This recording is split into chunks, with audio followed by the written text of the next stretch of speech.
22 million black victims of Americanism are waking up, and they're gaining a new political consciousness, becoming politically mature. And as they develop this political maturity, they're able to see the recent trends in these political elections. They see that the whites are so evenly divided that every time they vote, the race is so close, they have to go back and count the votes all over again. And which means that any block, any minority that has a block of votes that stick together is in a strategic position. Either way you go, that's who gets it. You're in a position to determine who go to the White House and who stay in the doghouse. You're the one who has that power. You can keep Johnson in Washington, D.C., or you can send him back to his Texas cotton patch.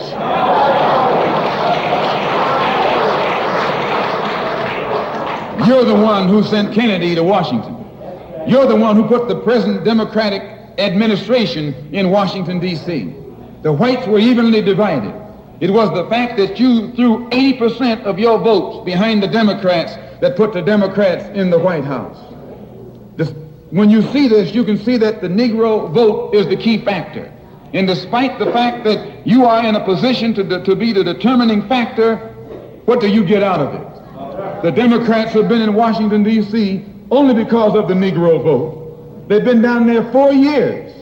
And all other legislation they wanted to bring up, they've brought it up and gotten it out of the way, and now they bring up you. And now they bring up you. You put them first and they put you last. Because you're a chump.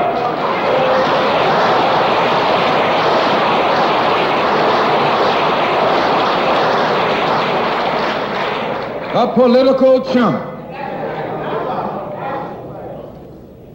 In Washington, D.C., in the House of Representatives, there are 257 who are Democrats. Only 177 are Republicans. In the Senate, there are 67 Democrats. Only 33 are Republicans.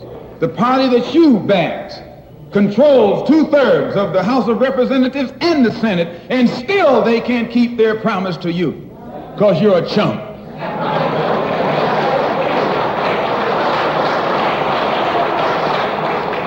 Anytime you throw your weight behind a political party that controls 2/3 of the government, and that party can't keep the promise that it made to you during election time, and you're dumb enough to walk around continuing to identify yourself with that party, you're not only a chump, but you're a traitor to your race.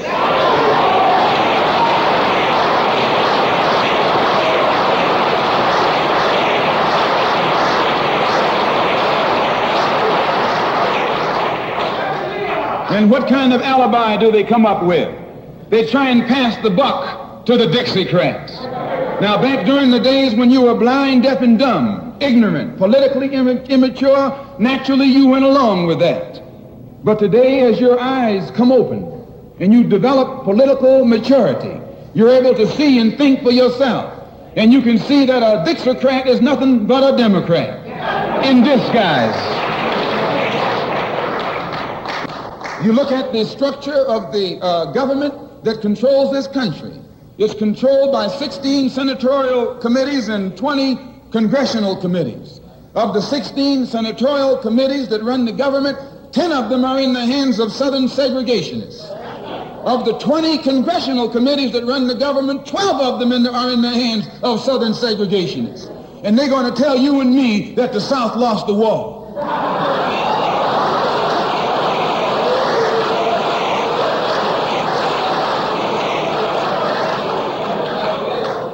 Today are in the hands of a government of segregationists, racists, white supremacists, who belong to the Democratic Party but disguise themselves as Dixiecrats. A Dixiecrat is nothing but a Democrat. Whoever runs the Democrats is also the father of the Dixiecrats, and the father of all of them is sitting in the White House.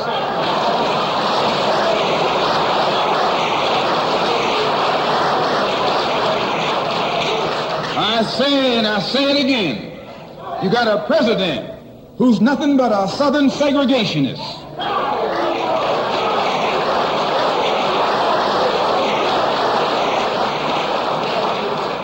from the state of Texas. They'll lynch you in Texas as quick as they'll lynch you in Mississippi. Only in Texas, they lynch you with a Texas accent. In Mississippi, they lynch you with a Mississippi accent. And the first thing the cracker does when he comes in power, he takes all the Negro leaders and invites them for coffee to show that he's all right. And those Uncle Toms can't pass up the coffee.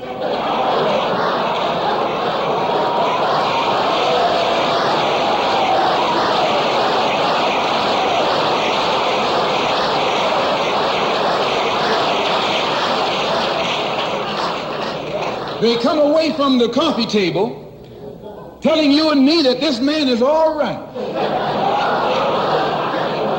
because he's from the South. And since he's from the South, he can deal with the South. And look at the logic that they're using. What about Eastland? He's from the South. Make him the president. If Johnson is a good man because he's from Texas, and being from Texas will enable him to deal with the South, Eastland can deal with the South better than Johnson. No,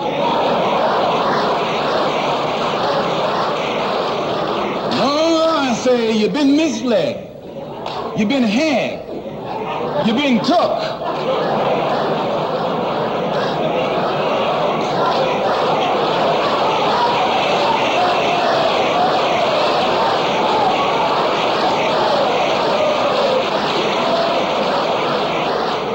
I was in Washington a couple of weeks ago while the senators were filibustering. And I noticed in the back of the Senate a huge map. And on this map, it showed the distribution of Negroes in America. And surprisingly, the same senators that were involved in the filibuster were from the states where there were the most Negroes. Why were they filibustering the civil rights legislation? Because the civil rights legislation is supposed to guarantee voting rights to Negroes in those states. And those senators from those states know that if the Negroes in those states can vote, those senators are down the drain.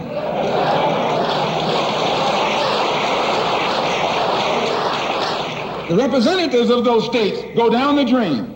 And in the Constitution of this country, it has a stipulation wherein whenever the rights, the voting rights of people in a certain district are violated, then the representative who's from that particular district, according to the Constitution, is supposed to be expelled from the Congress. Now, if this particular aspect of the Constitution was enforced, why, you wouldn't have a cracker in Washington, D.C.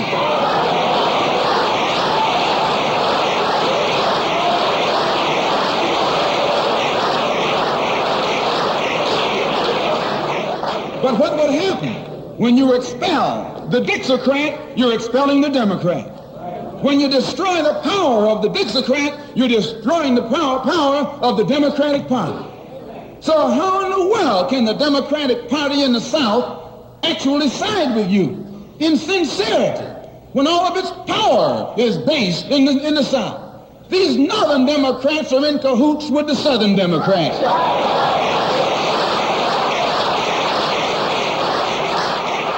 They're playing a giant con game, a political con game. You know how it goes. One of them comes to you and make believe he's for you. And he's in cahoots with the other one that's not for you. Why? Because neither one of them is for you. But they got to make you go with one of them or the other. So this is a con game. And this is what they've been doing with you and me all these years. First thing Johnson got off the plane when he became president, he asked, "Where's Dickie?" You know who Dickie is? Dickie is old Southern cracker Richard Russell. Look here. Yes. Lyndon B. Johnson's best friend is the one who is ahead, who's heading the forces that are filibustering civil rights legislation. You tell me, how in the hell is he going to be Johnson's best friend?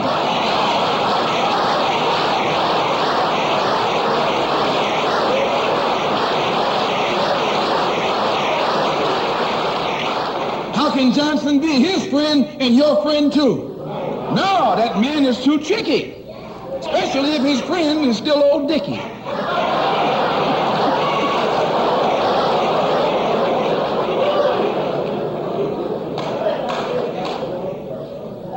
Whenever the Negroes keep the Democrats in power, they're keeping the Dixiecrats in power. This is true. A vote for a Democrat is nothing but a vote for a Dixiecrat. I know you don't like me saying that, but I'm not the kind of person who come here to say what you like. I'm going to tell you the truth whether you like it or not.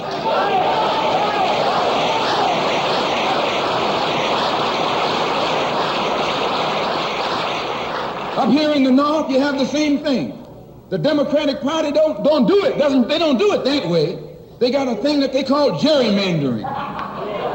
They maneuver you out of power. Even though you can vote, they fix it so you're voting for nobody. They got you going and coming. In the South, they're outright political wolves. In the North, they're political foxes. A fox and a wolf are both canine. Both belong to the dog family.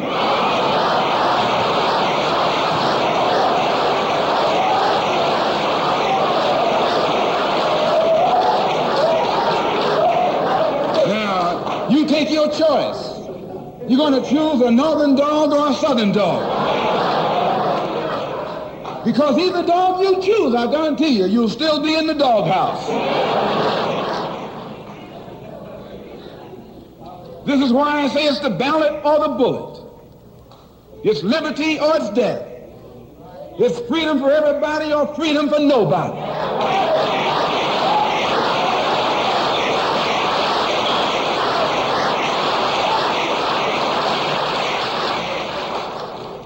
America today finds herself in a unique situation. Historically, revolutions are bloody. Oh, yes, they are. They have never had a bloodless revolution or a nonviolent revolution. That don't happen even in Hollywood.